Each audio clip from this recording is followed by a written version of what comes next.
ठाढ़ मोर बारी धना ने बुलात रे ठाढ़ मोर बारी धना। अरे सासु कहे बहू पनिया भरन जा, सासु कहे बहू पनिया भरन जा। सैया कहे मोर बारी धना, कमर लची जई है बारी धना।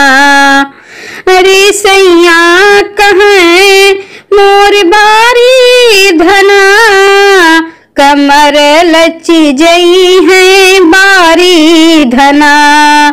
ने बुलात रे ठाढ़ मोर बारी धना, ने बुलात रे ठाढ़ मोर बारी धना।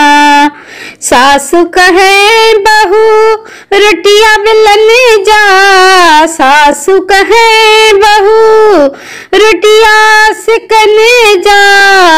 सैया कहे मोर बारी धना, चुटकी जरी जई है बारी धना, चुटकी जरी जई है बारी धना।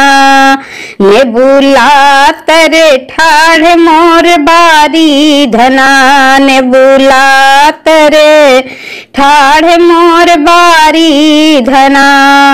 सासु कहे बहू लकड़ी बिनन जा, सासु कहे बहू लकड़ी बिनन जा।